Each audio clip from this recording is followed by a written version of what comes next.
बिस्मिल्लाहिर्रहमानिर्रहीम। अस्सलाम वालेकुम वरहमतुल्लाह। मैं हूं डॉक्टर मोहम्मद जमील। मैं हूं आज एक अलग टॉपिक लेके हाजिर हुआ हूं। तो आप सबसे गुजारिश है कि वीडियोस पूरी देखिएगा, इसको फॉलो कीजिएगा, लाइक कीजिएगा, कमेंट सेक्शन में ज़रूर बताइएगा कि मेरी ये वीडियो आपके किसी काम आई कि नहीं। जैसा कि हमारा जो प्रीवियस मौजूद चल रहा था वो लंबर स्पाइन पे चल रहा था, मोहरों पे चल रहा था।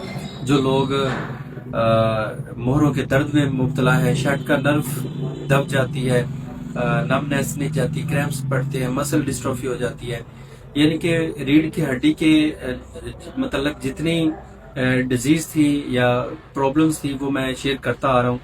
तो आज भी वही मौजू है मेरा। तो आज मैं एक्सप्लेन करूंगा कि जब ये प्रॉब्लम होती है तो आप किसी हॉस्पिटल में जाते हैं, वहां पे आपको रेकमेंड की जाती है कि आप एमआरआई करवाएं। एमआरआई जो है वो बताती है कि आपको रीढ़ की हड्डी में कहाँ पे प्रॉब्लम है। तो वहां पे मेजर जो 4-5 प्रॉब्लम्स हैं वो आपके साथ शेयर करूंगा। जब आप एमआरआई करवाते हैं तो 5 चीजें जो है वो सामने आती हैं। तो उनकी अलग अलग अलामात हैं, अलग अलग जो है उनके वजूहात हैं, सिम्टम्स अलग अलग हैं। तो सबसे पहले मैं बात करूंगा स्पॉन्डिलोसिस की। जब आप करवाते हैं एमआरआई तो पता चलता है कि आपको स्पॉन्डिलोसिस है। ये रीढ़ की हड्डी का पुराना घिसाव है।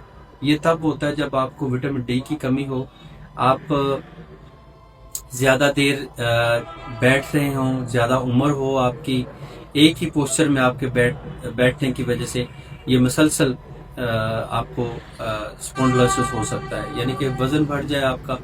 तो रीढ़ की हड्डी जो मोरे हैं वो आपस में टकराते हैं। तो जिस तरह आपने कभी देखा हो, आपने किसी बुजुर्ग को देखा हो तो उसके पाँव पे निगाह डालें तो उसकी जो पाँव की हड्डियां ना वो बड़ी हुई नजर आएंगी।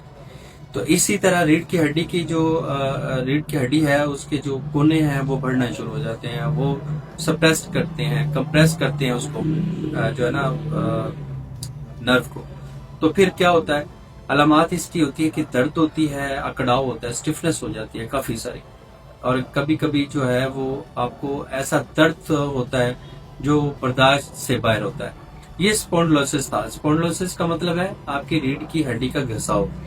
आगे स्पाइनल स्टेनोसिस की बात करें तो ये आपकी नाली है, रीढ़ की हड्डी की नाली है, वो तंग हो जाती है। आपने कभी लिपिड प्रोफाइल करवाओ ना, वहां पे लिखा होता है ट्राइग्लिसराइड आपका बढ़ा हुआ है, यानी कि वो आपकी जो जिगर की वेनें हैं वो उनको ब्लॉक करती है, फैट्स है वो तंग कर देते हैं। उसका खून का बहाव जो है वो फिर तेज हो जाता है, वहां हाइपरटेंशन की तरफ चले जाता है।